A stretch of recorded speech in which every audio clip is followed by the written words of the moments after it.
A Super Bowl champion. The Green Bay Packers have won the Super Bowl.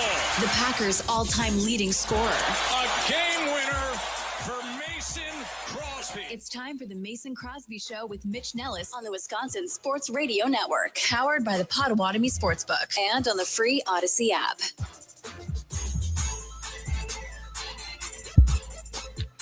High noon and welcome in. This is the Mason Crosby Show on the Wisconsin Sports Radio Network. My name is Mitch Nellis, a.k.a. Thunder. Tommy, I work 25 hours a day. Wirtz is in the house.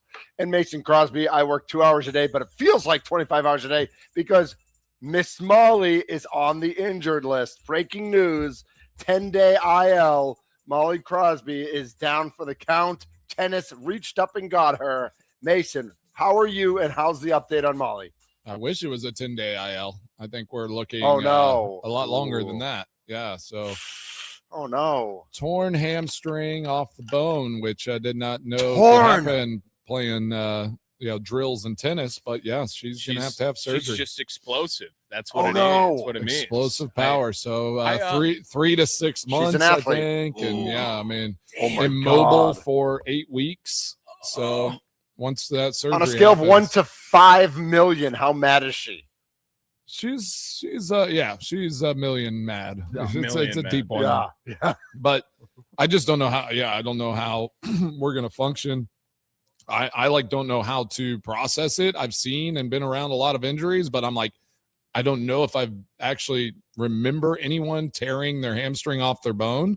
Like even in Green Bay, like in all that time, I'm like, I don't remember that significant of a hamstring injury. So I'm just sitting here like, I mean, if it's a knee, ankle, the concussion stuff, shoulder, I'm like, I know all those. I've had all those things.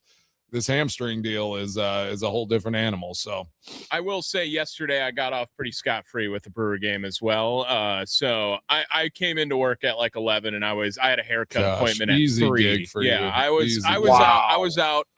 And but today we're right back to it with the Brewers and Royals leadoff show 5:00 today, of course. Keep and it then rolling. How did right after. Mason? We were talking about Molly Crosby. How does Tommy basically hijack the show? He just got us back on track. He knows I'm going to get depressed if I just keep talking. He doesn't want me to go down a deep, dark path here where I'm just like, oh my gosh. Well, right. And you guys were these next few months are going to be crazy. Feel bad for Tommy. No, I got a really easy day yesterday. I was just let's change Tommy. this. Let's turn this around. Right. This isn't going to be feel bad Friday. This is going to be feel good Friday. And we're going to get this thing rolling. Real quick, notable athletes who have suffered this injury and recovered from it include Usain Bolt, David Beckham, Kobe Bryant, LeBron James, Saquon Barkley, and Serena Williams. And Molly Crosby's in good company. I mean, those are elite athletes. I guess only elite athletes get this injury. So, I mean, I guess we should applaud her. I mean, way to go, Molly. Let's see when she does a reverse hurdle next year over your kids. I told her, I said, hey, when they go in there and they reattach this thing, can we get some sort of, crazy tendon, something? Let's attach it and make this thing really springy. And all of a sudden, you run a little bit faster, you're jumping a little bit higher. Who knows what we can do here? She's going to be bionic, no doubt about it. 414-677-1250 is the Nicolay Law talk and text line here on the Mason Crosby Show as we move from the Molly Crosby breaking news and wishing her thoughts and prayers and all the good. We hoping for a speedy recovery and whatever we can do to support. Tom and I will move down to Nashville to help out with the kids. We're in. I'm in. Sure. I don't want to speak for Tommy. Tommy's looking for a new place to live. So, come on down. You can watch the kids, a little Manny situation. Let's get it Nolan going. To start learning how to pay rent early. That could also work. Well, that's happening. I stole $40 from him today. So he's already nice. In the hole. Love that. Yeah. How funny is that? He's like, Dad, I'll give you you're going to pay me back. I'm like, relax, dude. Right. And it's like, you have, you never go without. So it's like, why are you so concerned you're not going to get your money back here? Do you have a bed? Are you wearing underwear? Exactly. Check. I paid for it. Yeah. Let's go. So the Milwaukee Brewers today are playing the Kansas City Royals. I switched because I thought this was a fun topic to get into.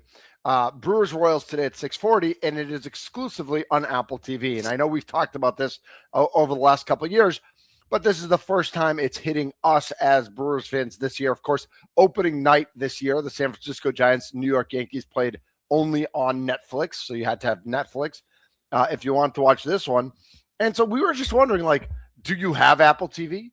Are you getting Apple TV for the 4 to 6 games this year that the Brewers will have on Friday nights? It tends to be a Friday night game. I think that's the Apple TV package. You could do the week-long trial, and like for this one, just do a little trial period. Do a 7-day trial. Yep. And if you do, you should definitely watch Shrinking with Jason Segel. It's great. It's a good one. You should binge that if you get that.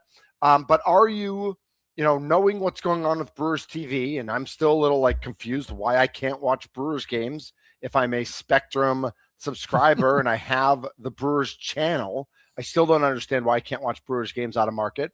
But whether you paid the $99 or you get Spectrum or you get DirecTV or you're paying for the services, are you adding on when there are games like tonight on Apple TV, or if the Brewers end up being on Netflix or on Amazon or whatever that might be? 414-677-1250. Shoot us a text. Let us know.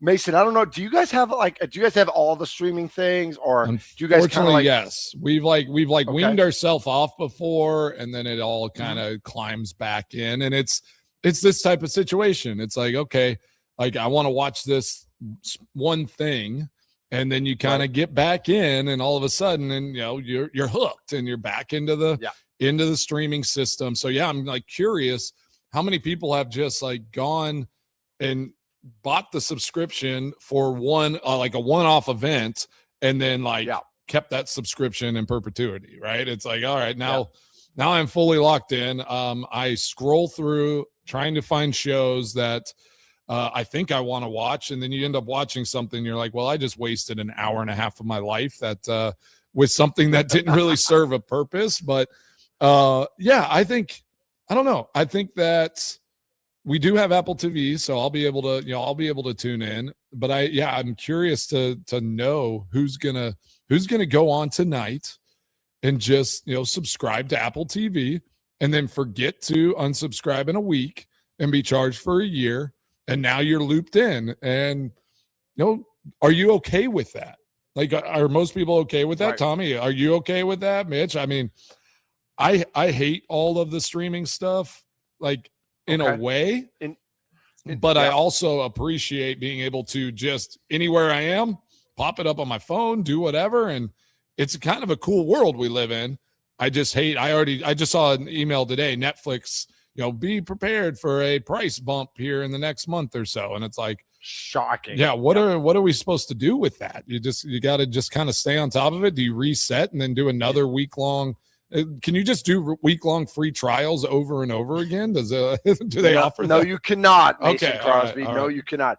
And if you have Brewers TV, does that include tonight? If I paid $99 it doesn't include to get tonight. all the Brewers games, it does not include any of the specialty games. That's which is crazy.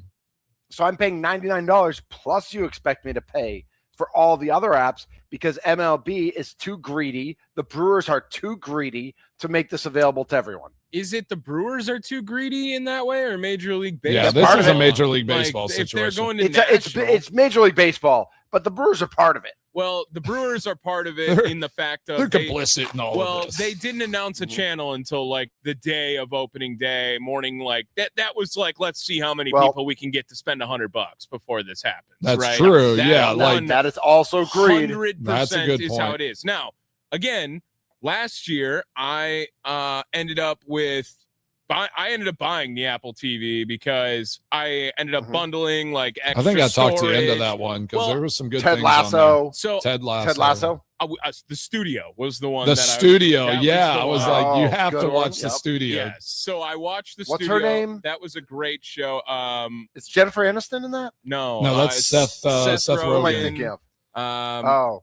And Dave Franco. No, you're thinking of the one where they're Yeah, they're in the news space. Pineapple Yeah. Express. Well, that's James Franco, but all right. I know. We're getting there. We're Getting there. But I ended up buying it last year, and I bundled a couple of things. So it actually, I was already paying for Apple Music. I was already paying for the extra storage on my phone. It ended up being Who pays for Apple Music still? like $10 extra that gets added onto my monthly, however it goes there. But I also know that it is with the Brewers TV situation, they did say from the beginning the Brewers were going to be in a little higher demand at the national level this year, and you could expect to get 145 games. That seemed to be the number that everyone was talking about. Plus, there's 10 on local television. Then the national is going to. They have another game coming up also on Apple TV on June 26th. That's the next one that they know. So not too long, or not too many. So can you get the 7-day trial and then get it again at the end of June, or does there need to be 6 months? I wonder what the time. I think they're going to know that your account did the trial already. I don't think they give you a second. Of course, they're going to know, but if you can do it once a quarter or once a year, or I wonder what the Apple parameters are. All right, so this game tonight won't be, I'm assuming, because it's Apple TV, it won't be on Spectrum. It won't be on local. It will not. Zach wanted to know that if it'll be on Spectrum. It will not be on Spectrum. It will not be on cable. No, it is on Apple TV only. And from the 262, Scotty Tiffany said that we added Apple TV last year specifically to watch MLB games. Hooked. Now, I will say this, that you do get games every Friday. So if you are a super big baseball fan and you want to watch whatever's happening on Friday Night Baseball, you will get all of those games. It's not something where you have some Fridays there's more than one game. Yeah, it's not. It's not something that you get exclusively. Just to buy the Brewers Apple TV, whatever it is. You will get national baseball, but a lot of people who are Brewers fans just want to watch the Brewers. They don't really care about baseball during this.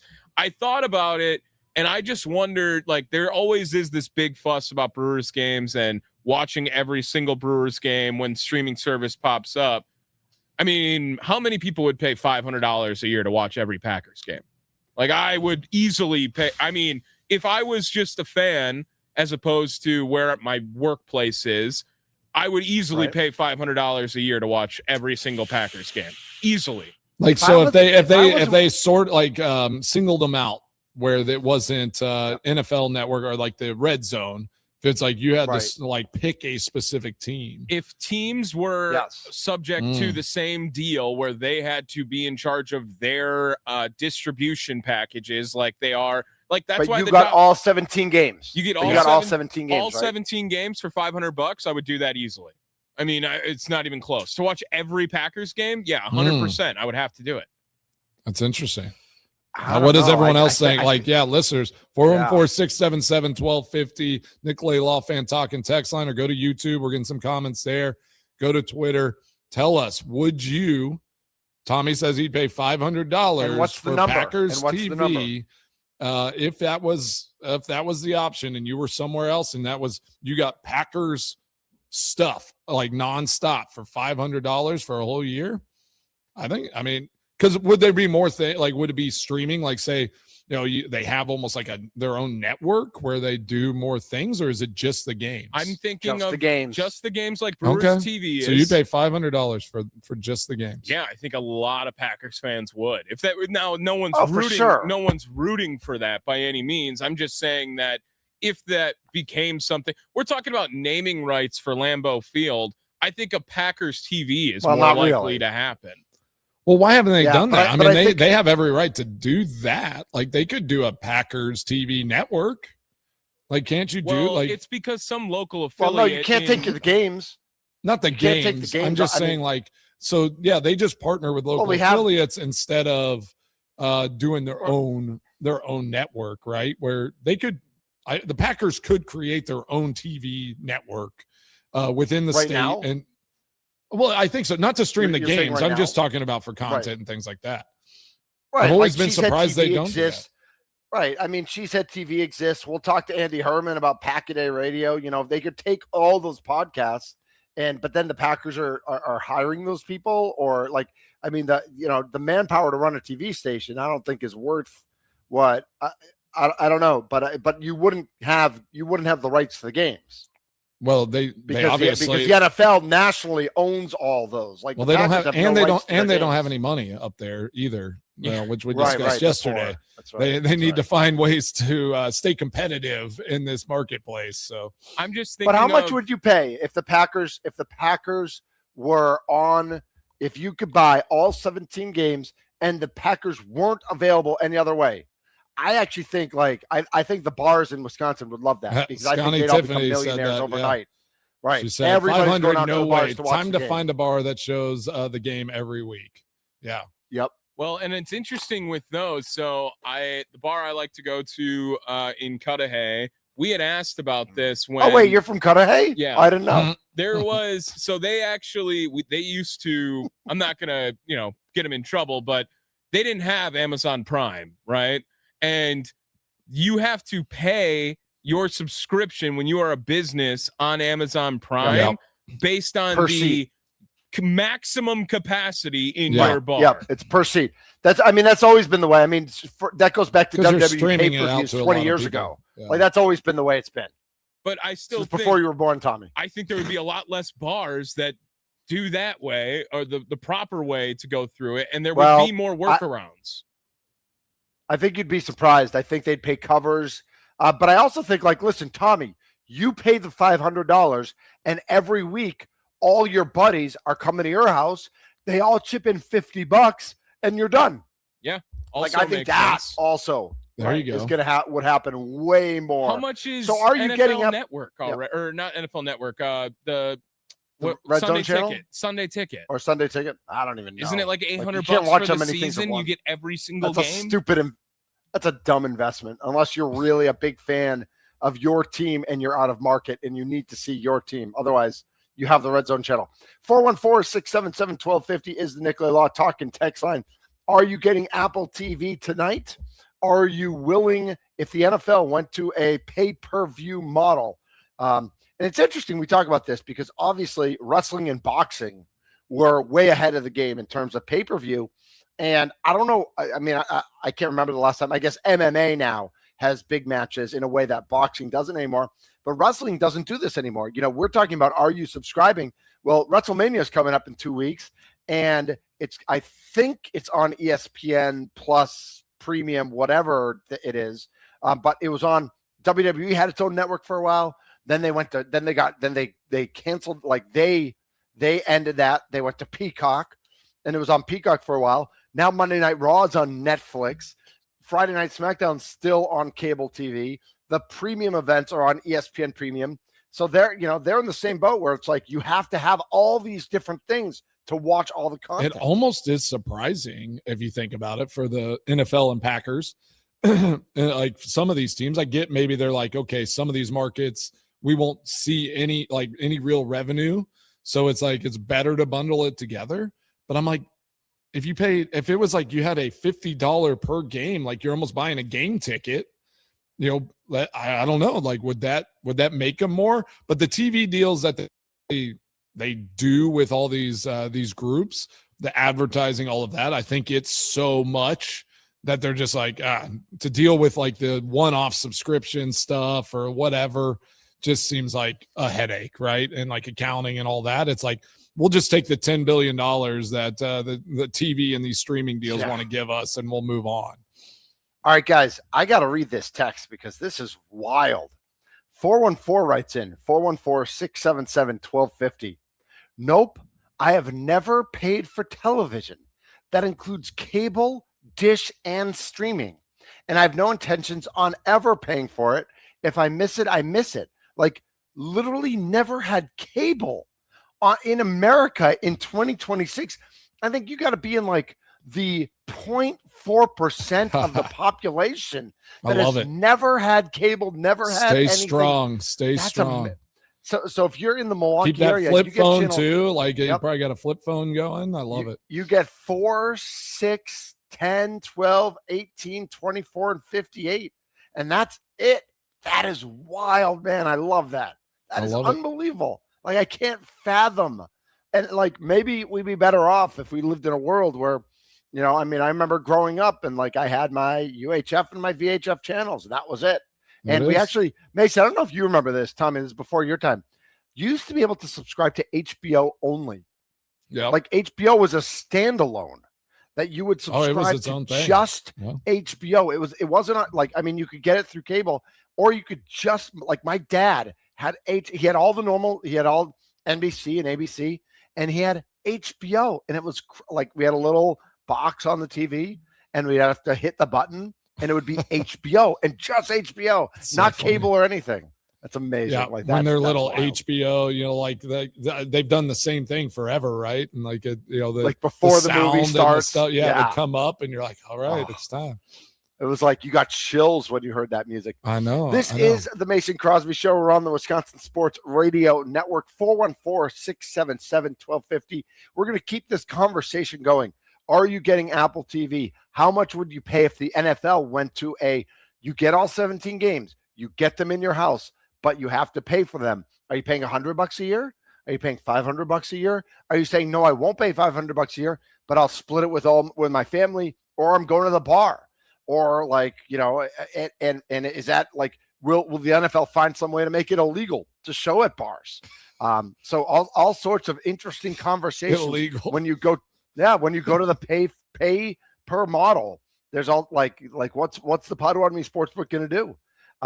So we've got this discussion going on. When we come back, we do want to get into, Cooper Pratt gets the big deal. The kid from Pittsburgh who's making his major league debut this weekend, he got a huge deal.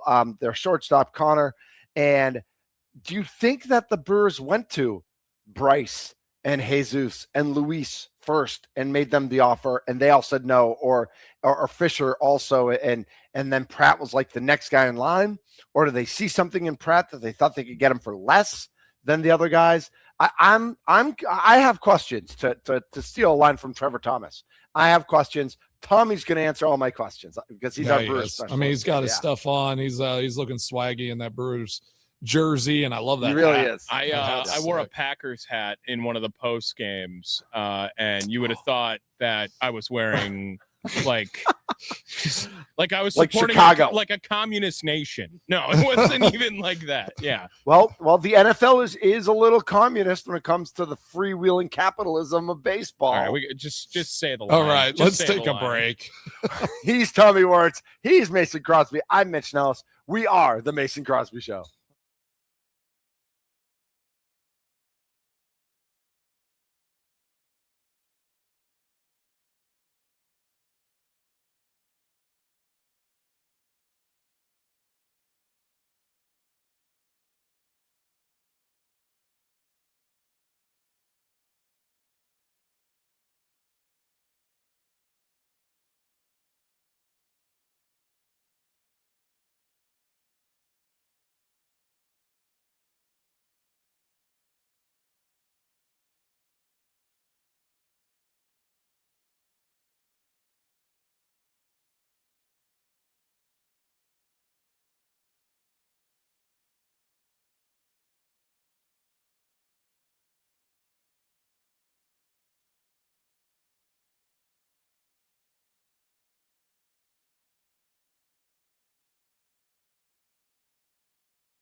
Oh.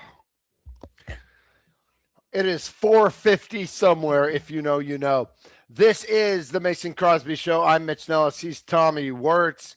The Brewers are on Apple TV tonight. We're going to talk a little bit about Cooper Pratt and his contract in light of Connor Griffin being brought up by the Pittsburgh Pirates, 9-year, $140 million deal. He's got Michael writes in, it's a Lane Grindle kind of night. I'm out of market, so I've always just gotten the package that includes with radio stream. I'm not adding another streamer to watch where I can listen. Bill says I've had Apple TV for several years. Great programming.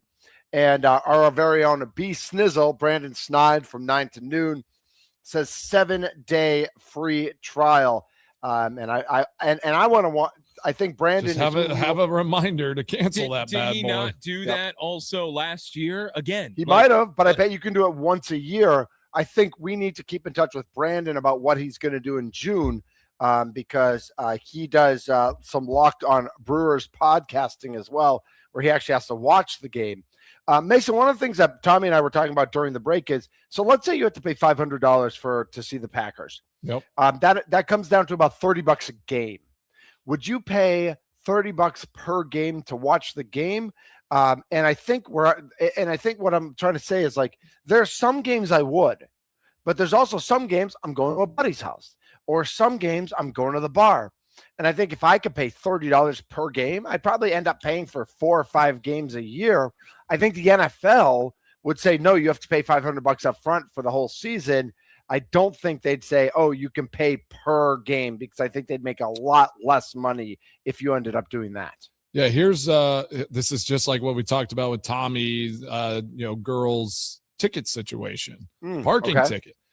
If you get invited over to someone's house, like they send you a text, hey, come over, watch the game, do you feel obligated to pay for said game if there's like a subscription type situation here?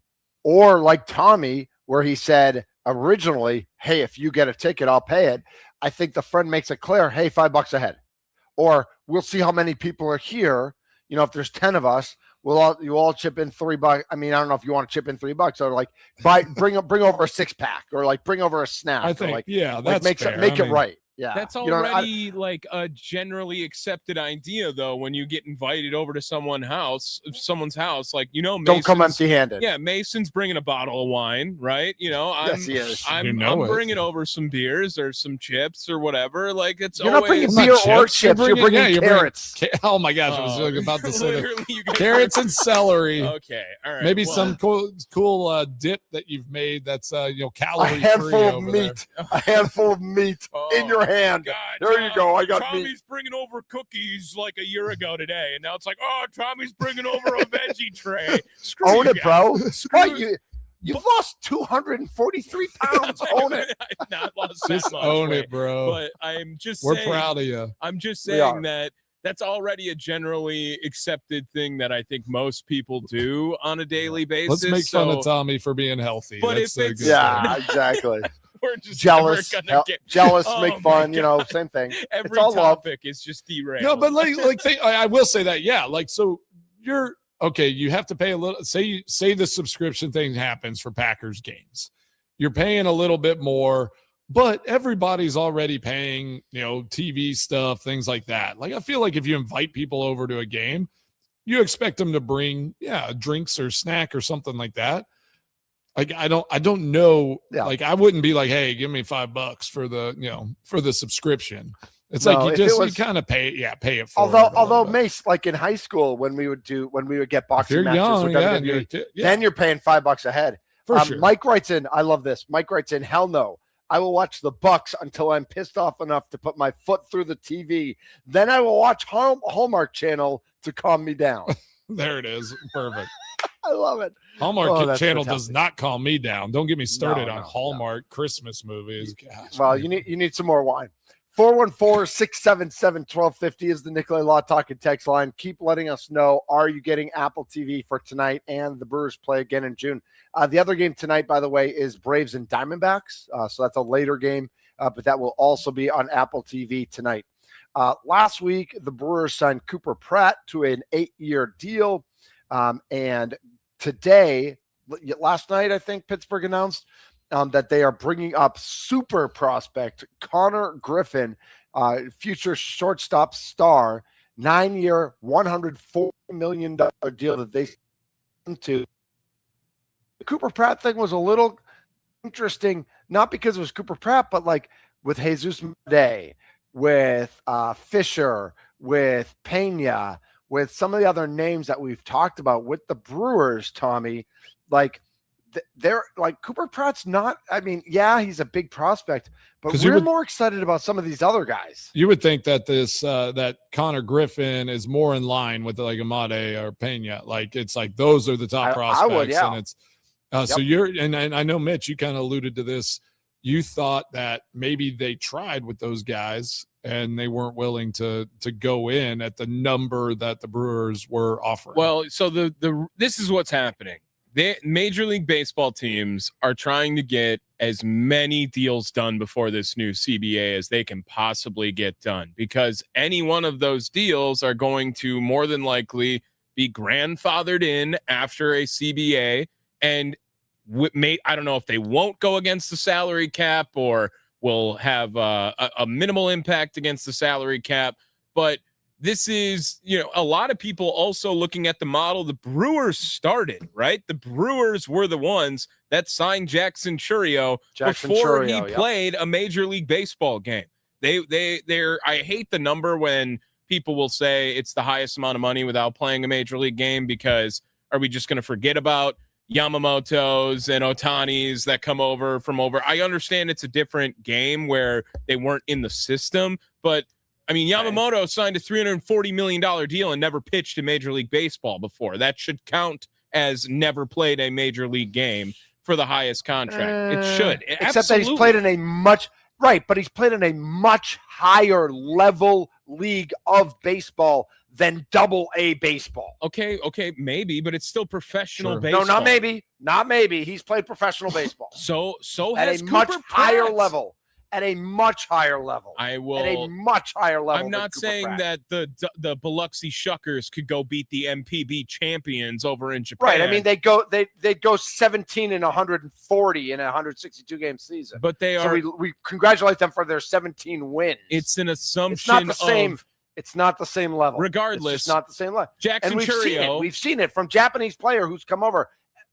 Without fail, the top guys there are performing. Well, yeah, and there's also Koji Uhuri stories, and you don't even know what team he played for back in the day. So there's people who flake out, too, that don't work out from making that transition, like anything else, right? I'm just saying that the framework was developed by the Brewers. Sign a guy that you believe is a can't-miss prospect for a very cheap deal, friendly deal that will be beneficial in the long run. It worked out great for him. They've done the same with other guys who have had a cup of coffee in the big leagues, a la Corbin Carroll, Wander Franco, although that deal obviously not looking great.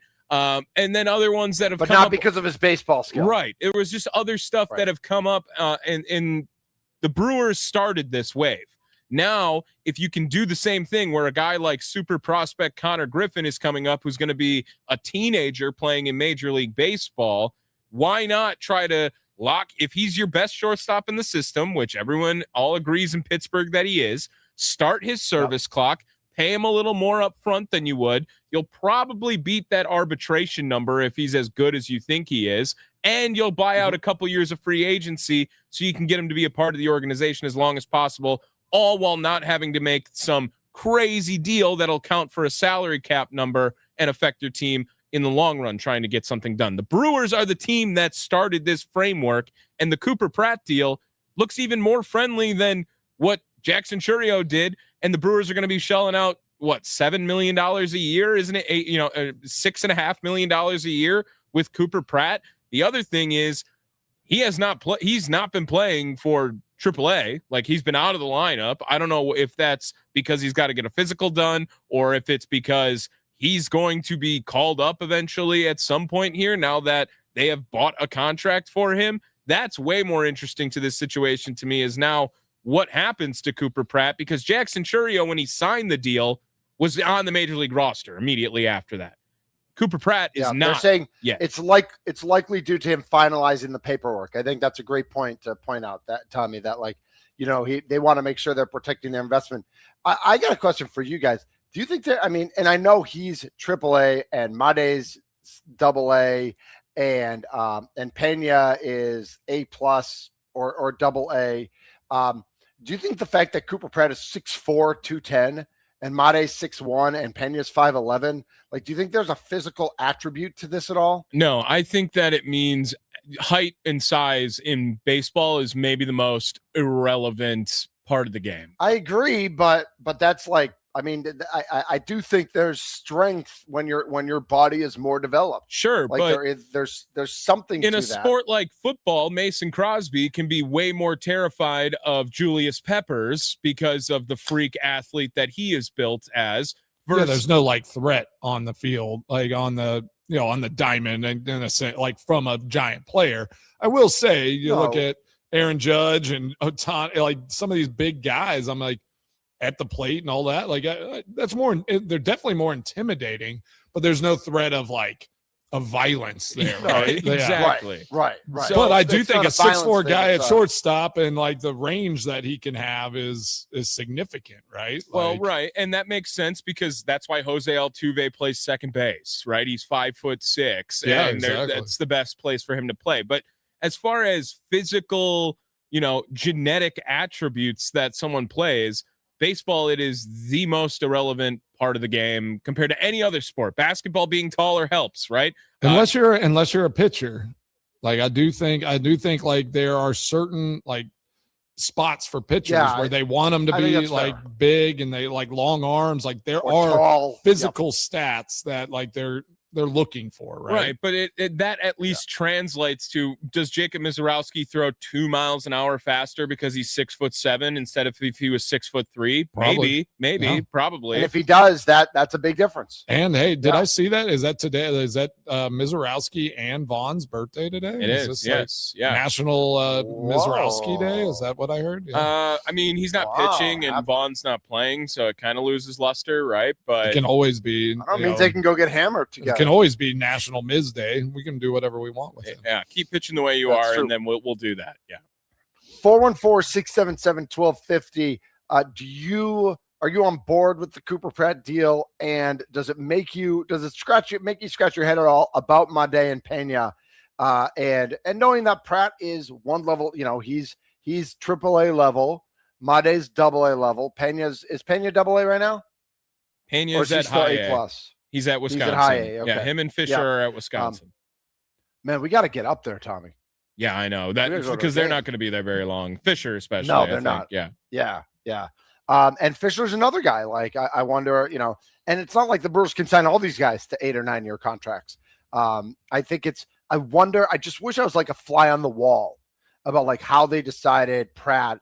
Did they offer Made or Pena or Fisher first? Obviously the Terang boat has left the harbor. Terang's going to be the highest paid player in the history of Major League Baseball. Well, think about the Connor Griffin deal. Had the Brewers done that number, that's the second highest number in Brewers history. Had Connor Griffin been signed by the Brewers? That's a good at point. That number? Yeah, I forgot about that. Could they have signed Terang? Could they have signed Terang to 9-year, 140 last year? Yeah. Yeah, see, that's exactly, yeah. Yeah. And this year, Horner just signed 6 years, 140, and Terang's about to be better than Horner. And they're very comparable. Yeah, Terang in 3 years is going to be, what's he going to get? 250? 20 million, 20 a year, 25 a year. Isn't Nico Horner getting that already? He's going to make way more than that. Yeah. He's a stud. Well, we'll see. We'll see what happens next year with the finances and all that sort of stuff too, because that's going to affect things too. He's Tommy Wartz. I'm Mitch Nellis. He's Mason Crosby. Has Tommy paid the ticket yet? We will find out. 414-677-1250 is the Nicolay Law Talk and Text line. I want to remind everybody, Andy Herman, one of our best friends in the whole wide world, coming up at 1 o'clock. We'll talk all the things going on with the Packers off season. And it's April. So it really is the draft is coming into focus. I can see it over the horizon, right over there. He's Mason Crosby. He's Tommy Wartz. I'm Mitch Nellis. You are listening. You are locked in. You are loaded into the Mason Crosby Show. That's right.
This is the Mason Crosby Show. Mitch Nellis, Tommy Wirtz, and Mason Crosby here with you. Paulina Conwalk writes into the show, I will watch a big inning on MLB Strike Zone and maybe listen to the game on the radio. He's not getting Apple TV. Meanwhile, Steve writes in, I have it. I think free with Spectrum or T-Mobile. Who knows at this point? I think that's a great point. Like, so often, whether you subscribe to cable or to Dish or Direct or through your cell phone company, like you get like free months thrown in on different services, and who knows where they're coming from. I remember we used to share a Netflix account with my father-in-law, and one day it didn't work, and I called him up, and I was like, "What's going on?" He's like, "Oh yeah, I upgraded my phone through Verizon, and I got a whole new Netflix account. Sorry, I forgot to tell you." I'm Nice. like, we're like the whole family's around the TV. We're like in the middle of some series, and all of a sudden it doesn't work. So I'm like, great, thanks, great. Left just stranded. But I know. I think totally in our does. house we probably have 400 years of some sort, of like free services, but like we don't like we can't tap into all of it. It's like, oh, thanks a lot. Like, do all of your kids for their iPads for different things? Do we just set up different accounts so they can access all of it? I mean, it's to keep track of it. The password. I mean, it's like I don't know. Molly changed we change passwords all the time, and Molly will change the password, and then she'll try to go back on. To keep the kids off. No, she'll forget it. Like it'll just be forgot. So reset it. She'll reset it. Yeah. And then she'll text me and be like, "Hey," and then the next day she'll forget it again. She'll be like, "Hey, do you remember the password?" I'm like, "You just changed it yesterday." No, I don't know the password. It's amazing. If they don't, and we do have some on our phone, but it's like if it doesn't update, then yeah, we're out of luck for sure. Yeah. Regarding the Cooper Pratt deal, we've got some texts coming in. 262. I've come to the conclusion that I trust this front office. Every time a deal happens, it's seeming to work. 414 says not concerned at all. Things will work themselves out. Also, some people picking on Ellie De La Cruz, who's an amazing athlete with the Cincinnati Reds, and he's got a cannon for an arm, but doesn't always translate into being a great fielder. And I think we know that, Tommy. Tommy. Speaking of Tommy, Tommy, have you have you written a check? Have you gone online? Did you pay the parking ticket yet? So a little bit of information here. Yeah. Can we get some background? Tommy? The lady stayed at my house yesterday, 2 days ago, and she got a $30 parking ticket.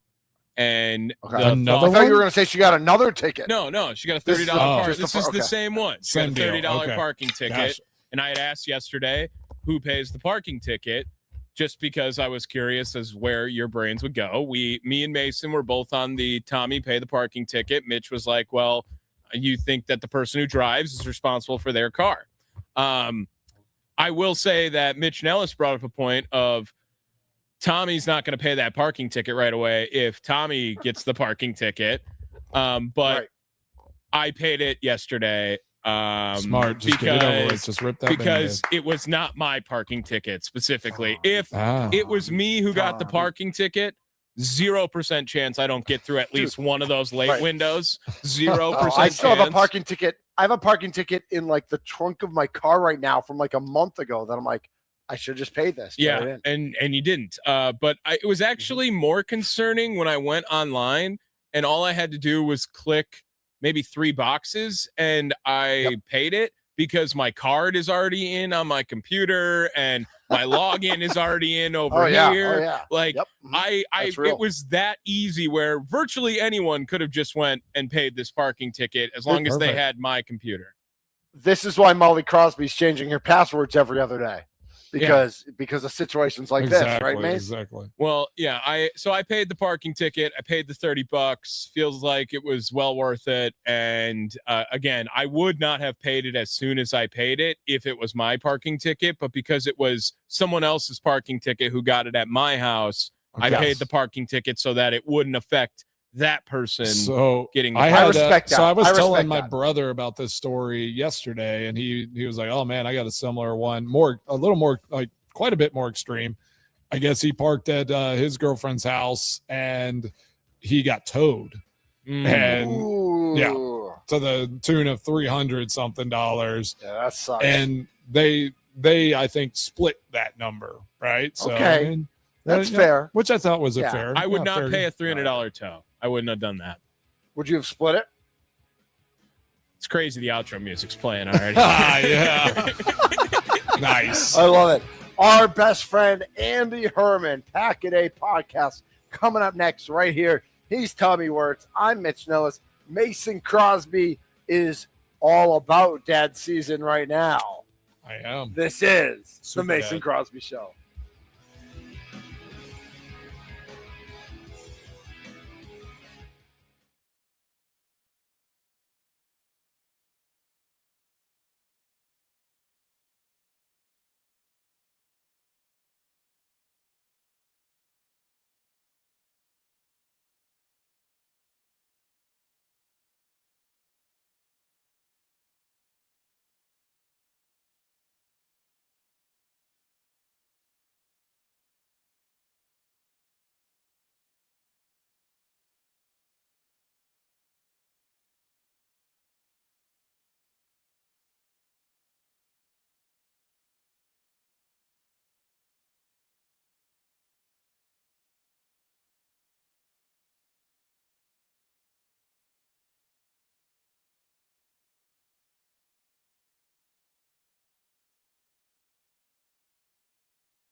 A Super Bowl champion. The Green Bay Packers have won the Super Bowl. The Packers' all-time leading scorer. A game winner for Mason Crosby. It's time for the Mason Crosby Show with Mitch Nellis on the Wisconsin Sports Radio Network, powered by the Potawatomi Sportsbook and on the free Odyssey app. Welcome into hour number 2 of the Mason Crosby Show. Remember, the Brewers are off to a 5-1 start, head for their first road series of the year in Kansas City tonight. Regardless of how you're watching the game, you can get the starting lineups and get ready for the first pitch with Tommy Big Time BTT Wirtz and the leadoff show this evening at 5 on the Wisconsin Sports Radio Network. And you're looking good, Tommy. Yeah, I got a haircut. The jersey, the hat, the haircut, the weight loss, like it all looks good on you, bro. So the jersey is obviously what, 10 years old at most, like with a Keston Hira jersey on, something like that. Keston Hira, so probably about 10 years. 8, it's the same shade as the hats that came out this year. Oh, it's like, perfect. It's fire. Perfect right now. So you are drippy, bro. You are drippy. The Brewers wheat baseball logo, so underrated, and I think that's solid. The creativity is like rivaled with only the M and the B for me. Like that's where I'm at. Yeah, I mean, I love that's how you make baseball. beer. Yeah, I love it. Hops, let's go. Noble Saz. What was that? If you read a Miller Lite can, it says Noble Saz hops, but that's a Wilmer joke. Okay. That's a Minnesota. Like, I'm so sorry. I love it. No, it's all good. It's all good. Yeah. This is the Mason Crosby Show. Mitch Nellis, Tommy Wirtz, Mason Crosby with you, and joining us now on the guest hotline, powered by Gruber Law. One call, that's all. Is our holy cow, new backdrop. I saw you do it. Backdrop. You are so cool. Oh my gosh, I love it. He is the one, the only Pack a Day podcast, Andy Herman. Andy, what's up, brother? Hey, I'm doing great. But the only thing I realized I made a mistake. I should have just had 3 Mason Crosby lockers behind me. Yeah, That's I don't know what you're done. doing back there. I know. Exactly. Unacceptable. Drinking the haterade. All right, I'll send you a jersey. That way, at least you can rotate it through every once in a while. There you go. Yeah, exactly. I love the white jerseys. I every time I would buy. Yeah, every time I would buy, like obviously the green, the home stuff is great, but like I always I like how the white jerseys display. Like they clean. just, they look really nice. They like pop. the numbers. Did you feel faster in them? I always felt faster in white jerseys too. I mean, I always felt fast, Tommy. I mean, I was just flying out there. My bad, yeah. Yeah, I mean, you saw me run down Cordarrelle Patterson. Come on, that was it. My worry about the white jersey, of course, as a fan, is getting it dirty. Because like if I'm wearing it, because I'm a mess. I don't want to. You like to go through the to the concessions. I like to go through the buffet twice. I don't mean to pick on my daughter. And you guys know we are dual Boston and Milwaukee fans. She got a white Jason Tatum jersey, and it's like she will wear it maybe once a month because she's a little nervous, and she's neat. Like she keeps things clean, but all it takes is like some other dummy to spill on you, and like you got a huge stain on your clean white jersey. So that would be my only fear about that, Mason. Yeah, well, that's why you display them. But Andy, looking good. I love like this new backdrop. And I'm just gonna go ahead and give you a direct question. Like, who are the Packers drafting with that second round draft pick? I mean, who are they taking?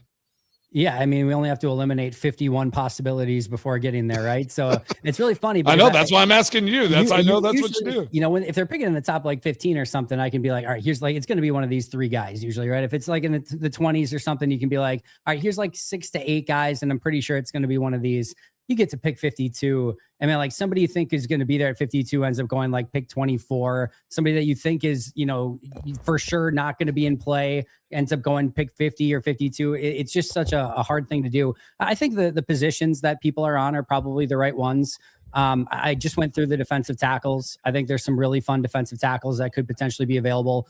Christian Miller from Georgia is one that I'm sure a lot of people have talked about, but I think he would be a good fit. Just another Georgia defender, right? Green Bay has a propensity for that. He's a good athlete. He's a good enough run stuffer in the middle too, which is something that they're going to need. That anything like that would not surprise me. I don't think Cameron McDonald or anyone like that is still going to be there, but I do, Lee Hunter maybe would be another one, not the super athlete that Green Bay usually goes for, but he has not only the run stopping ability, but some pass rush chops as well.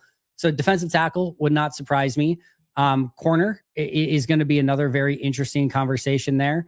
Igbinosun is somebody from Ohio State that I like. I'm hoping that they can maybe even get him around later, but if they want to be aggressive with it, they might have to kind of go in that round 2 range. And then, you can always take an offensive line, player too, and just add to some depth. And then I just think the sneaky need that not a lot of people are talking about is pass rusher, defensive end, because you're going to have that 4 or 5 week period potentially without Micah Parsons. You've got LVN. And then after LVN, it's Brenton Cox, Barron Sorrell, Colin Oliver, nothing that, you feel super confident about. And right now, if even without, without Micah, for that first, handful of weeks of the season, you're like your best 4-man line. If you have to have it 3rd and 8, right? Games on the line, you got to get after the quarterback.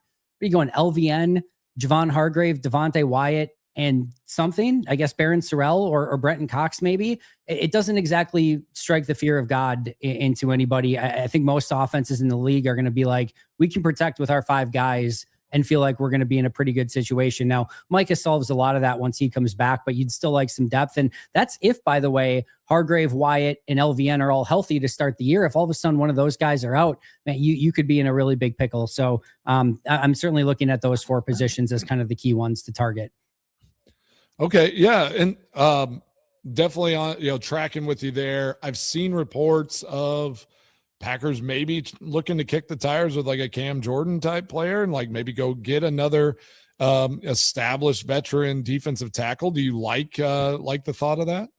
I like the thought of it, whether it's a Cam Jordan. It's not exactly a defensive end, but a Calais Campbell still would make a lot of sense. If they wanted to do that run stuff, or somebody like a DJ Reader could potentially make some sense too. There's a couple guys out there. I think free agency is going to die right now until the Tuesday following the draft for a couple of reasons. I think teams are going to wait to see what they get in the draft first before sort of addressing any sort of major free agency again. But B, the comp pick formula dies that Tuesday following the draft. So right now, if they were to sign a DJ Reader or somebody like, that wasn't released, they would count against the comp pick formula. Green Bay would lose a draft pick next year by doing that. And so I think most teams are going to wait now. And I think most agents are going to wait now too. We heard DJ Reader I think it was a week ago, his agent's like, we're working out for teams, but we're going to revisit following the draft. And that's because there's going to be 10 more teams that open up for potential free agency that aren't doing anything now because they don't want to cost themselves a draft pick. But yeah, if they wanted to do something like that following the draft, I think would make a lot of sense. Well, Andy, Andy Herman I here. I was just going to reset. Andy Herman joining us on the Mason Crosby Show. He's on the guest hotline powered by Gruber Law. One call, that's all. Here's Mason Crosby. Oh, thank you for that setup, Mitch. Andy, we had talked about this, I think, earlier in the week, and I'm curious to your thoughts. What is your expectation for, let's just say Micah Parsons, for clean purposes, is out 4 games? Yep. What do you think is an acceptable outcome for those 4 games for this Packers team? Yeah, without seeing the right. schedule, obviously, because we had this conversation like 2 weeks ago, maybe when it was just me and Mason. Depending on who they play. Right. Yes. Go ahead. Yeah, I was just going to say schedule matters a lot in that, but no matter what, I really don't think you want to start below 2-2. I just think that's going to cause some chaos and some drama and some issues that you don't want to deal with. So I think 2-2 is your floor. I think 3-1 is realistically your goal is what you should be kind of shooting for in that situation. 4-0 would be great. It would be above expectation, certainly without him, especially after going 0-5 without him at the end of last year, basically. And then again, I think 1-3 or 0-4 would be real cause for concern during that time frame. 500, I would be like, okay, you went 500, you get Micah back. That's a huge deal. But I would really, really be shooting for 3-1 during that time frame.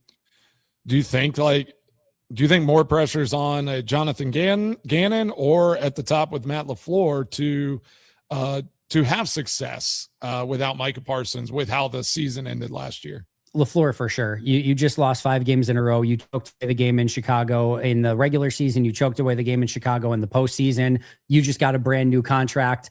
And so if all of a sudden you start 1-3 or 0-4, and it feels like the wheels are coming off of things after a year where he did not grade well in the NFLPA, he just talked about at the league meetings of how, players were not satisfied with their roles. And then again, if you start 1-3, 0-4, I mean, it is going to feel like chaos in Green Bay. It's going to feel like the world is collapsing around the Green Bay Packers. They were, going into week 4, week 5, week 6, when they had a good record just because they lost to Cleveland, there were people already upset last year with Matt LaFleur and how things were going. It's still, even by the time the Denver game was rolling around, even before that, before they lost 5 games in a row, there were people that were not satisfied with the way things were. So I think if this is 1-3 or 0-4 to start the season, regardless of who they play, and knowing that they're probably not going to have Micah, unless there's something catastrophic that happens to Jordan in camp or something like that, I think it's going to feel like the world is collapsing around Matt LaFleur.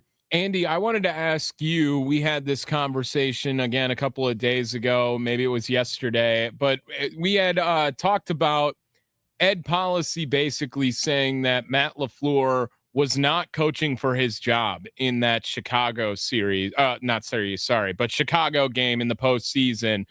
And I just wanted to know if you thought that was a proper approach by Ed Policy, if that was a fair judgment on Matt LaFleur. And if he wasn't, I don't know how Matt LaFleur is going to face any scrutiny even if they are 0-4, because now he's got a new deal and they're not going to change their mind after 4 games based on him not having to coach for his job against Chicago last year. No, let me clarify first of all and say, I don't know internally if he's going to feel like his job's falling, from beneath his feet or anything like that. Just because he did sign that new contract, I think that's going to come with some level of security. But even then, if somehow next year you would still go feel the pressure, even if you're secure. Yes, yeah, yes, and even then, if you go 3-14 next year, something crazy I don't care if you just signed a contract, that there will be a conversation at that point. A catastrophic season is still a catastrophic season. But just kind of going back, here's what I will say about what I learned from Ed Policy this week is that if anybody thought that following really just Bob Harlan and Mark Murphy, that Ed Policy was going to come and change the culture or be a new sort of he's going to be a shock to the system, or there's going to be a new sort of regime with Ed Policy, he got handed a blank check to really do whatever he wanted this offseason following a 5-game losing streak. He could, if he would have mandated that, hey, yep, this was not acceptable. We traded for Micah Parsons. I don't care about injuries. I'm sorry, but I'm bringing in my guys. I'm bringing in a new GM. I'm bringing in a new head coach, or anything outside or in between it. He would have had the mandate to do something like that as a new president and owner, or a president CEO. And as, again, a team that fell off at the end of the year, he could have done all of that. And instead he said, no, we're taking the long-term approach. Matt's been great at his job for a really long time. We're not going to let an injury-riddled 5-game stretch at the end of the year decide his fate and do something rash and go in a different direction. And to me, that says this is not a president or CEO, for better or worse, that's going to come in and again make crazy changes. And he's going to follow pretty much the same sort of status quo directive, that the same thing with Bob Harlan and Mark Murphy, where we are taking a very steady approach to this entire thing, and we're going to let things play out. We're going to give guys chances, and we're going to give things time. And we're not going to be that franchise that is having a new GM or head coach every 3 or 4 years. And people might be upset by that. And I get that there's a time and a place for change, and you have to know when that is. And there was an argument to be made following the collapse last year for sure. But I do think if you're looking at a franchise that has won a whole heck of a lot of games by having that same sort of calm, steady-handed approach to things and not jumping to conclusions, sometimes too slow, admittedly, for sure. But I think he's going to be very much in that same Mark Murphy and Bob Harlan sort of mindset, where this is going to be very similar to what we've seen from Packers teams in years past. Well, we got Andy Herman on the guest hotline, powered by Gruber Law. One call, that's all. He's joining us on the Mason Crosby Show. I kind of want to go one more step into this, though, and we talked about it a little bit as well, is why, with Ed Policy's comments of, I knew well before that time I was going to extend LaFleur and Goody. If he knew, say he knew, when they were playing well, it's all right, this team got off to a hot start. why do you think it didn't happen during the season? Because, I mean, if they extend him, week 8, 10, something like that, maybe they did. Who knows? I don't even know if they have to disclose it, right? Like, maybe that deal was done, like, in the middle of the season. But, like, you would think in that time, if they announce it then, this team's hot, all that, you can almost, like, I feel like we could have almost swallowed the end of that season a little bit more, because you would have been like, all right, yeah, we would have looked at the injuries, looked at all the things that happened.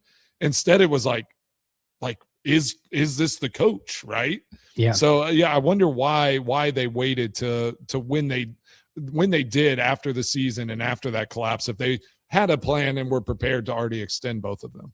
It did sound like it happened after the year, that it wasn't something that happened mid-season, because they had that meeting after the season with everyone and the powers that be and got everyone together and went out to dinner and everything. And it did sound like it was something that was negotiated after the season took place. The only thing I could say is that I know sometimes the last thing that you want to put on your head coach while he's in the middle of a tumultuous season is now contract negotiations as well. And I get his agent is going to take the heavy brunt of that and do the heavy lifting. But at the same time, if all of a sudden you come in and the coach now thinks you're lowballing them, and there's now like angst and frustration about the contract, well, now Matt's worried about that. And there's that's kind of in the back. So sometimes I know, like, and you probably even know better, but even sometimes with players, but if something doesn't get done by a certain point, they say, all right, we're going to wait till the off season now, just so you don't have some of those issues that could take place during the season. And for what was a pretty tumultuous season with injuries and apparently players not being happy with their roles and losing the last 5 games and things like that, I could see just adding a layer of complexity of that with going through contract negotiations during the same time. It could just, end up opening a can of worms that maybe you don't want to open in season. Yeah, I had that exact situation happen. I think it was they had approached my agent middle of the season, and then we kind of hit a little patch. I think I missed a kick, and then they were like, "Oh, all right, we're going to pause." And then I believe it might have been that 2014 season, maybe the 2015 season. Then I hit a big kick. I think I ended up making a little bit more money, like having waited. So it ended up working out, and it's, kind of the same situation. But yeah, I think they like kind of kick the tires a little bit. And then it's like, okay, if stuff starts kind of, all right, we're going to wait till the off season. We're just going to push this thing down the line. So just remember, when Sparky wants to renegotiate, just make sure it's after your best take on the radio first, and then have that big contract negotiation with Sparky. We Mason Crosby is the same agent as Kirk Cousins, so we should be all right when we need that. Right. When we need those renegotiations. I need a guaranteed 8-year contract together. How about that? How about Kirk Cousins? Good for him. Yeah, exactly.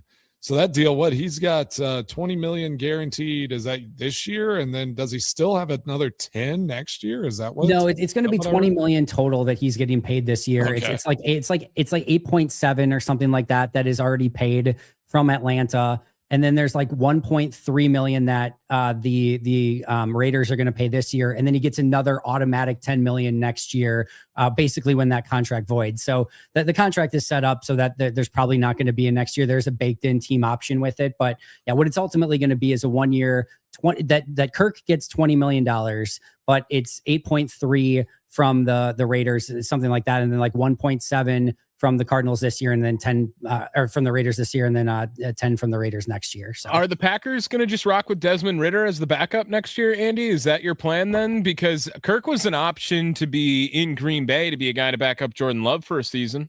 I kind of want to, like, Goody gave like a pretty like nonchalant answer of like, yeah, we look at everything. But the way I'll say this, Schneidman doesn't probe on those questions and or write about those things if there's not something that he knows or has some sort of, kind of buzz behind. So I don't know anything, but my guess would be that there was some smoke to that fire, that Green Bay. My guess, if that is the case, that they were looking at Kirk, that probably means that they are legitimately in the market for a real backup quarterback and not just going with a Desmond Ridder. And if anything, it might mean that they were trying to get Kirk first and waiting for that situation to resolve itself. And now that situation's resolved, maybe they move to a Jimmy Garoppolo, or maybe they move to a trade for an Anthony Richardson or a Will Levis or something like that. But it is possible, at least in the realm of possibility, that they were looking at Kirk first and waiting for that situation to end before they went in a different direction. Does the lack of a first round pick hurt the trade talks for that at all? Because it is they have picks later on, and they gave up just a 7th for Malik Willis when they did do that. How valuable is Malik Willis now? He's just going to get a starting job in Miami. But I just wonder, if no first round pick, do you hesitate to give up the later picks with how Green Bay operates usually and trying to make a trade for a guy like an Anthony Richardson? I think there's a good chance if it's a trade that you could be probably looking at a conditional 2027 pick anyway, and you're not using one of this year's. So, because a lot of times, like a team might say, so for a Richardson, for example, you might make a trade with the Colts for like a 7th round pick in 2027 that can turn into a 6th if he does certain things or things like that. So you can't do that if you give up the pick this year. And Green Bay probably doesn't want to give up the pick this year just because they are a little bit limited where they're supposed to now get 4 comp picks. Now, Green Bay doesn't have a 6th rounder. Well, they're going to get the comp pick. Never mind. But either way, they could easily be something that they try to do more of a conditional pick in 2027 for something like that, or a Will Levis, or not give up something this year.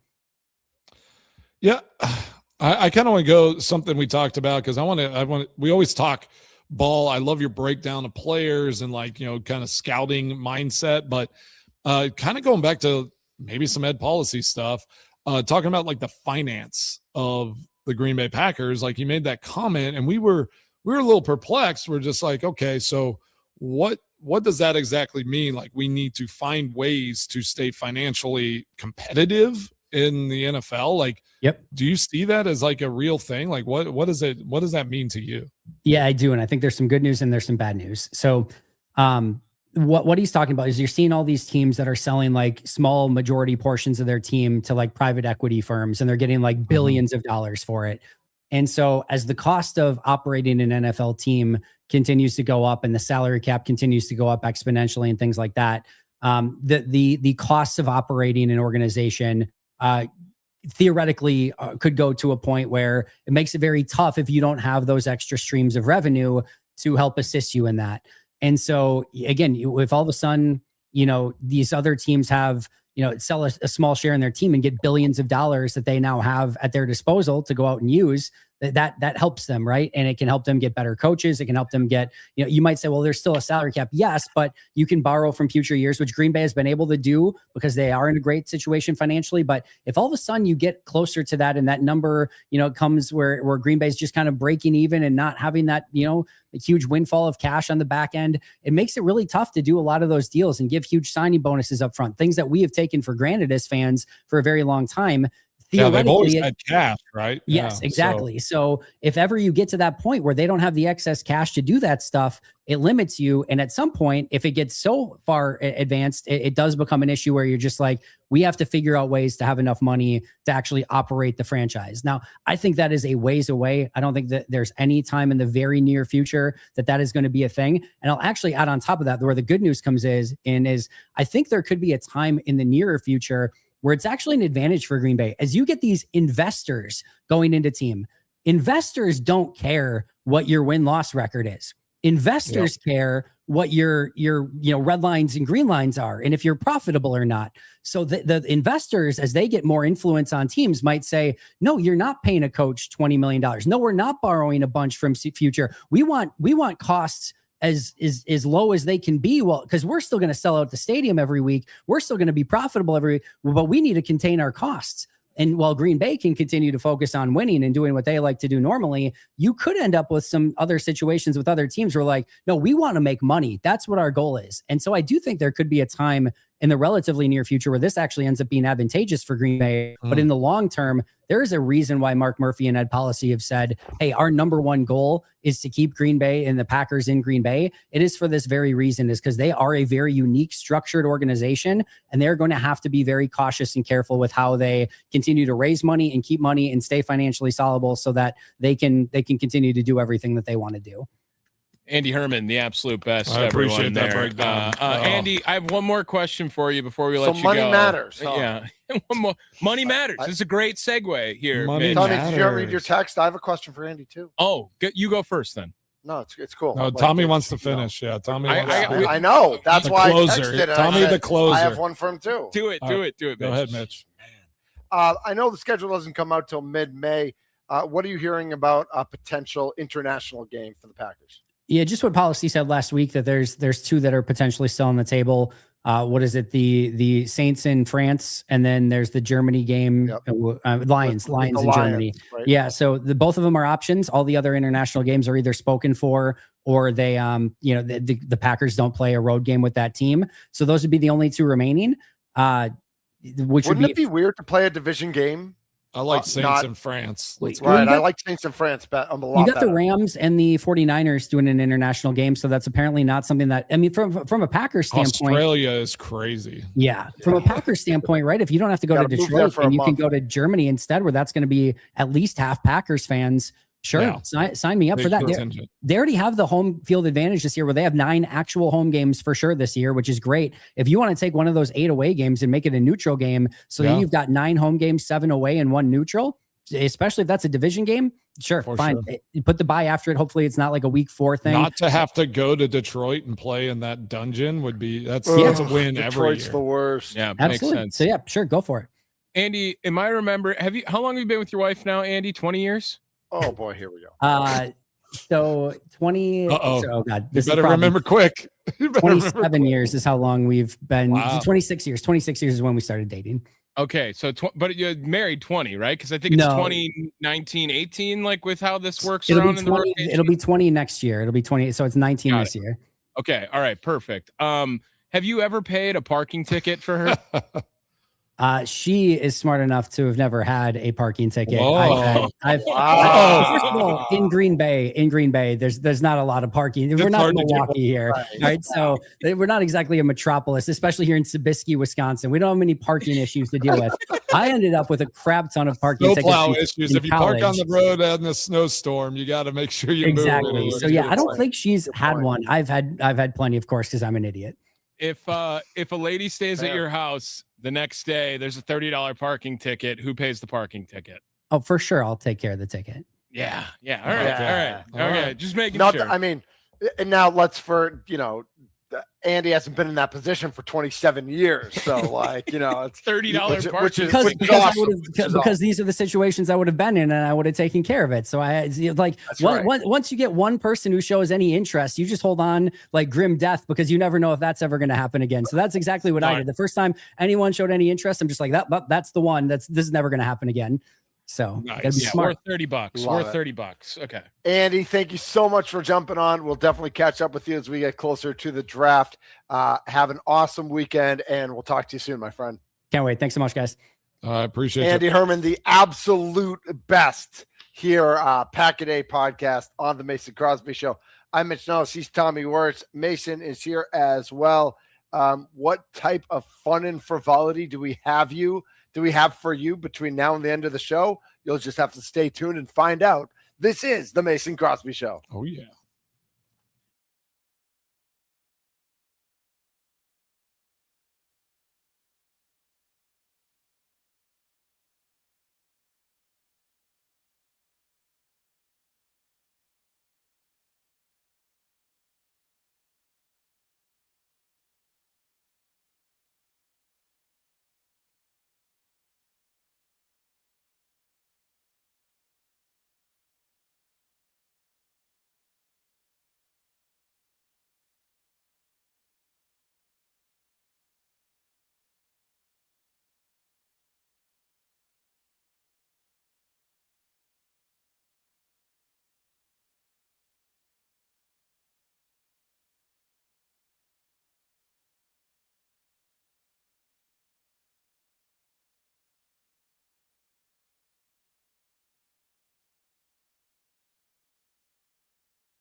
This is the Mason Crosby Show. I'm Mitch Nellis. He's telling me where it's Mason Crosby in the house. Mace, you feeling the weekend, or is this like we got to get Molly right? Like we got to get like her in a better headspace. It's a little survival mode right now. Yeah, a little survival mode.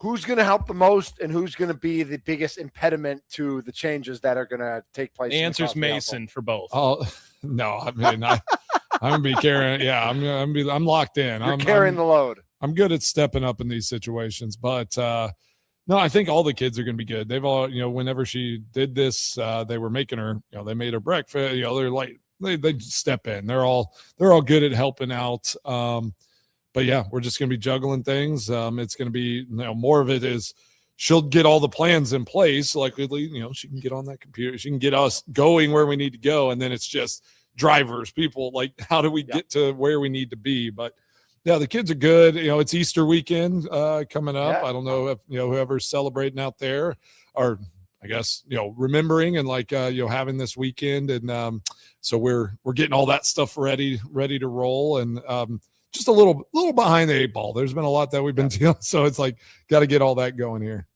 But thank goodness the kids are at the age. It's not like 4 years ago where there would have been a lot more like wrangling for sure, that sort of thing. Like the kids are definitely at that age.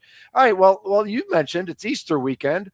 And so that means next weekend must be Masters weekend.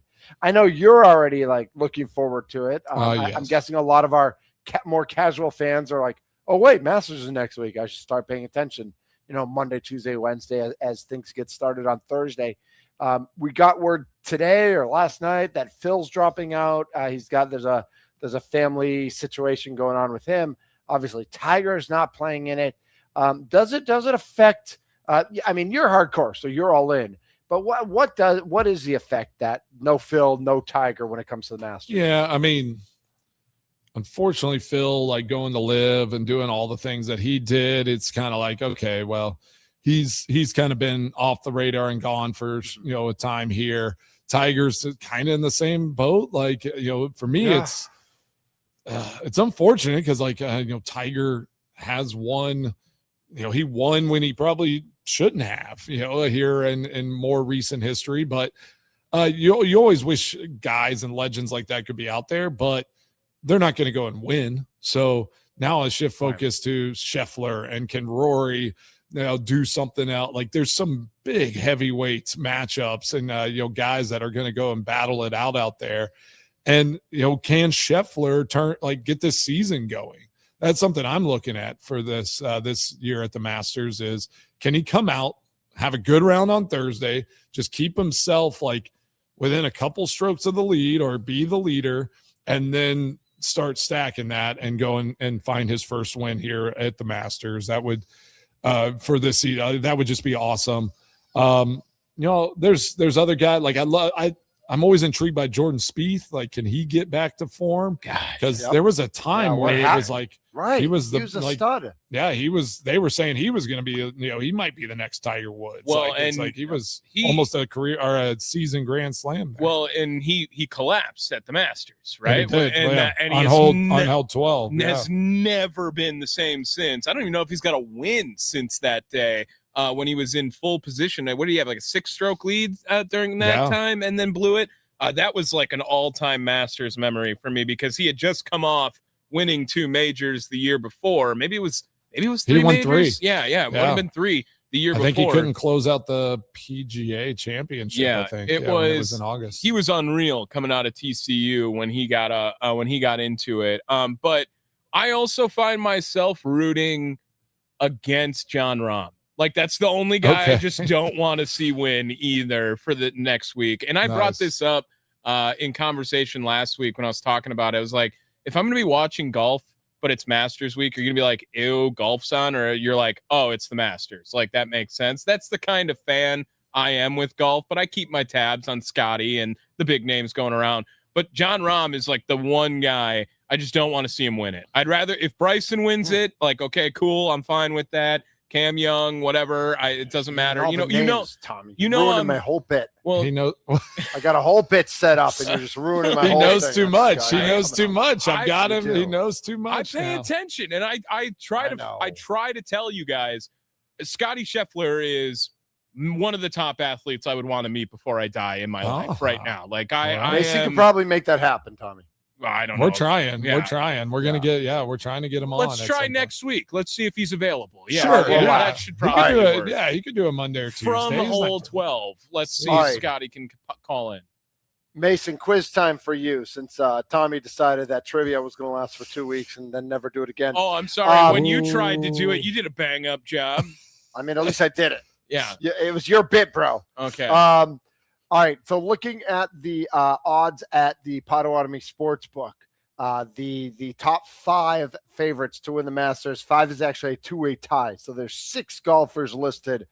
Some of them are obvious. Some of them have been named already. Who do you got? Who do I have for the top odds? It's got to be Scotty, Rory. Obviously, Scotty's 1, Rory's 3. Okay. Oh, maybe Morikawa.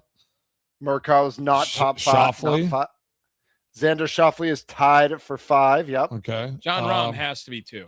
John Rahm is 4. DeChambeau. Bryson is 2. Do they have Koepka in there? Nope. Okay, I didn't think he had jumped tied up. with Xander Schauffele, fit for the 5th best odds. I've heard of this guy, but there's no way in the world I would have come up with him. It's not a house. It's not a house. He's not a casual fan name. No. What is who's the guy who won last year? It's not Cam Young. No. Nope. Who's the guy? Jason something? Wasn't that who it was? What was his name? Not Jason Day. The guy who won the PGA the U.S. Open. The U.S. Open last year. Yeah. Who won it? I can picture him. Yeah, he's the. I don't know who it is. It's not him. Spawn, JJ Spawn. That's who I was thinking of. Spawn. Okay. Yep. Nope. Not Justin him. Thomas. No, he's not playing great. He is. I will tell you, he is not American. Oh, okay. He is Cam not Smith? an American. Nope. Justin Rose. Nope. He is Swedish. Oh, Victor Hovland. No. Oberg. Good guess though. Yes. Ludwig Oberg. Oh, it sets up well for what's going to happen here. My extra points. Oh boy. Okay. He played at Texas Tech. So. Foreshadowing. A little foreshadowing. I like that. Is he? Why is he? Is he that good? He's good. He's good. Yeah. He's okay. Good. Okay. Yeah. I think he won recently too. So. I mean, you give me all the other guys. Like you say Scotty, I know who you're talking about. You say Bryson, I know who you're talking about. You say Rory, I know who you're talking about. John Rahm is obviously one word, right? John Rahm. It's just John Rahm. Everybody calls him John Rahm. And then Xander, I know who's that. You can either call him Xander or Schauffele. Like I know who that is. But Ludwig Oberg, I've never really heard. I've seen the name. So I'm not, but I wouldn't have guessed that he's in that group of guys. Yeah, classy golfer. He's an Adidas guy, so I always love. He always just has a nice clean fit, where it's just not a lot going on, but it's just all right. I love new golf clothes. I like it. I'm bad. That's probably the only clothes that I ever shop for. Golf clothes. You see me on there. I'm always wearing just send Mason golf clothes. Everybody. I love golf clothes. Do you own any Sunday Red? I do not. Ooh, wonder if that's going to go Did you up see or that? down in Did you price. see that meme? Somebody sent it, or I saw something on Instagram. They put a picture up, and it was in the store, and it was get into the mind of Tiger, and it was just no, thank you. Well, and it's funny because back in the day, Mrs. Thunder was a big Tiger fan because of Stanford. Yeah, he'd be at all the Stanford basketball games, and he was. It was a big deal when he was on campus. Let's make something very clear. If Tiger Woods plays this year, he still will be the most popular golfer. Oh, for sure. It's not even a close. And could be horrible. Yeah, 100%. No, he would have the biggest crowd, and it wouldn't even be close. He was still the most popular TGL guy, and he only played one match, I think, the whole year. So he was just a captain for his team most of the time. What's going on with TGL, by the way?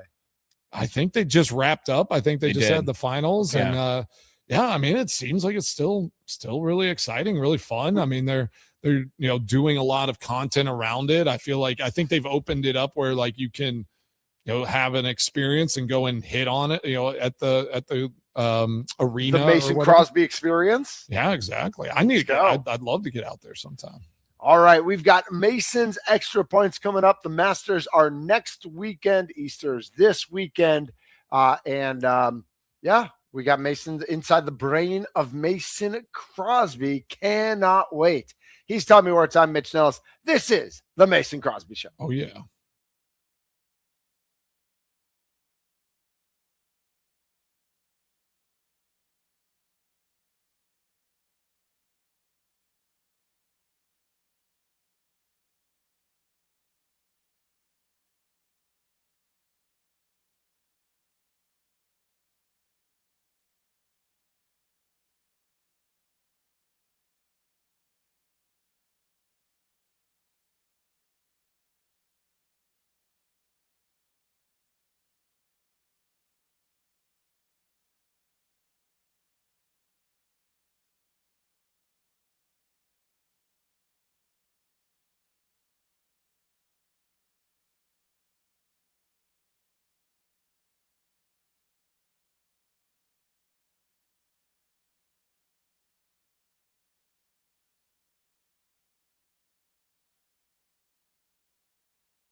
What's on Mason Crosby's mind today? Now I'm thinking. It's time for Extra Points, powered by the Potawatomi Sportsbook on the Mason Crosby Show with Mitch Nellis. Tell me what's on your mind. On the Wisconsin Sports Radio Network.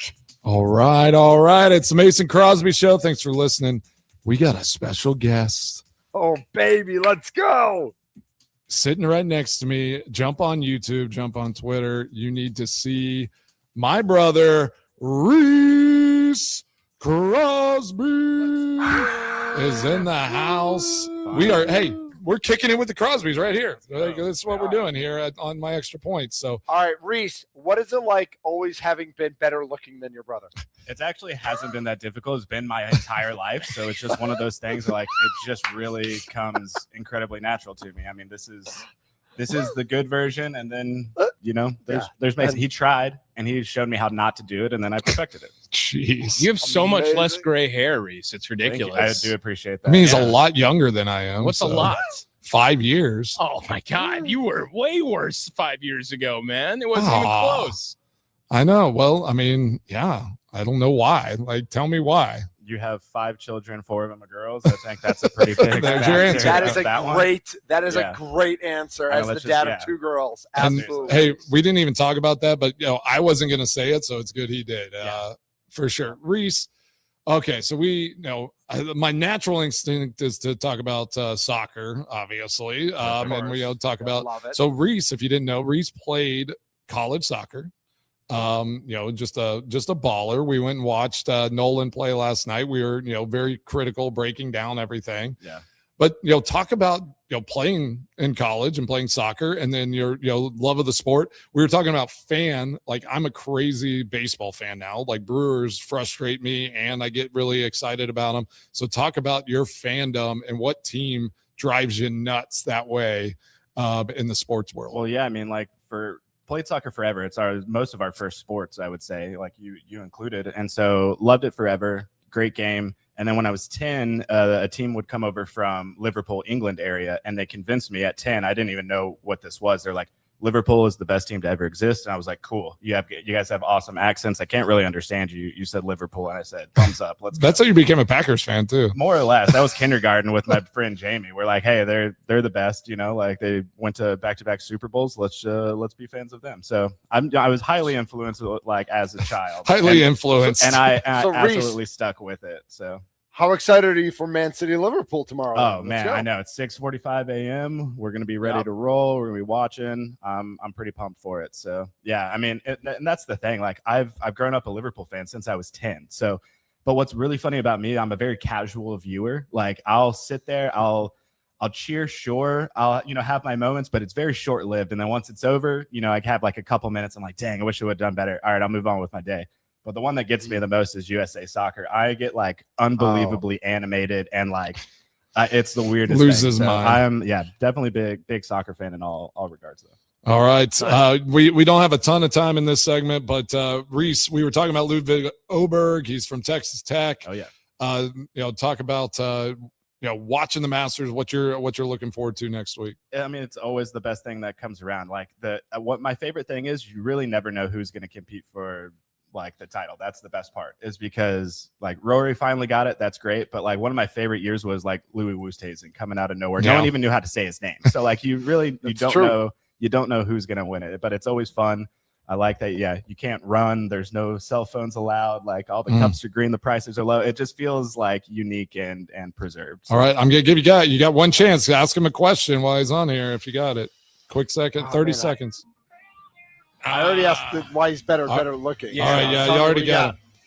All right, well, hey, we're gonna have a fun weekend. Glad my brother's here. We'll get him back on the show. Just Reese, wanted you're to welcome have anytime. him pop in. Reese, you're welcome anytime on the show. Thanks, Heck guys. yeah. I'll call in and we'll get some more dirt on Mason. It'll be great. Yeah, just dive deep into all the nonsense that happened while I was up there in Green Bay. Remember, Brewers and Royals on Apple TV tonight. The Bucks hosting the Celtics, in which will probably be about a 70-point win for Boston tonight. It is Easter Sunday. Happy Easter to all who celebrate. And on Monday, we'll talk about what we ate, because eating's part of the holiday. For Mason Crosby and Reese Crosby, for Tommy Big T, big time Tommy Wirtz, I'm Mitch Nellis. We have been the Mason Crosby Show. Later. I was